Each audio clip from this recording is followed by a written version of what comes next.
سورہ فاتحہ 100 مرتبہ پڑھ کر جو دعا مانگی جائے وہ قبول ہوتی ہے۔ سورہ بقرہ کی تلاوت سے شیطان گھر سے بھاگ جاتا ہے۔ آیت الکرسی پڑھنے سے محتاجی دور ہوتی ہے۔ سورہ کہف کو ہمیشہ پڑھنے والا دجال کے فتنوں سے محفوظ رہے گا۔ والدین کی قبر پر ہر جمعہ سورہ یاسین کی تلاوت کرنے سے اس کی حروف کی تعداد کے برابر ان کے گناہ بخش دیے جاتے ہیں۔ سورہ الدخان پڑھنے سے مشکل دور ہوتی ہے۔ جو قریب المرگ ہو اس پر سورہ جاسیہ کا دم کرنے سے خاتمہ بالخیر ہوتا ہے۔ سورہ حجرات کا پڑھنا اور دم کر کے پینا گھر میں خیر و برکت کے لیے مفید ہے۔ سورہ قاف پڑھنے سے جو باغ ہوتے ہیں ان کے پھلوں میں کثرت ہوتی ہے۔ سبحان اللہ۔ سورہ رحمان 11 بار پڑھنے سے تمام مقاصد پورے ہوتے ہیں۔ سورہ واقعہ جو شخص روزانہ پڑھے گا اسے کبھی فاقہ نہ ہوگا۔ سورہ ملک کو ہر رات پڑھنے والا عذاب قبر سے محفوظ رہے گا۔ سورہ مزمل کو 11 بار پڑھنے سے ہر مشکل آسان ہو جاتی ہے۔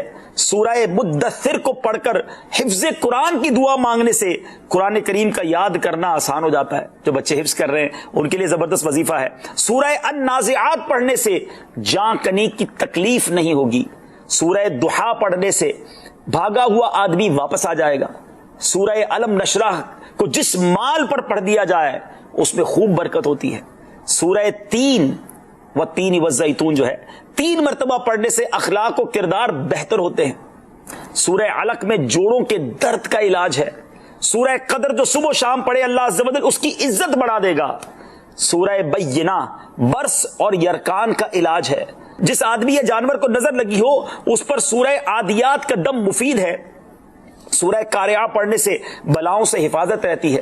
سورہ تکاثر کو 300 بار پڑھنے سے جلد قرض ادا ہو جاتا ہے۔ کئی لوگ کہتے ہیں جناب قرض بہت ہے، چلے قرآن کا وظیفہ لے لیں، الہاکم التکاثر، یہ جو سورت ہے 300 بار پڑھنے سے بہت جلد قرض اتر جاتا ہے۔ سورہ عصر پڑھنے سے غم دور ہو جاتا ہے۔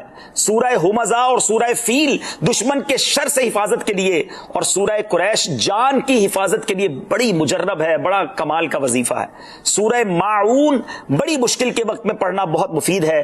سورہ کوثر کی تلاوت سے بے اولاد صاحب اولاد ہو جاتا ہے۔ کئی بے اولاد بھی وظائف مانگ رہے ہوتے ہیں۔ سورہ کافرون چوتھائی قرآن کے برابر ہے۔ سورہ زلزال نصف قرآن کے برابر ہے۔ سورہ اخلاص تہائی قرآن کے برابر ہے۔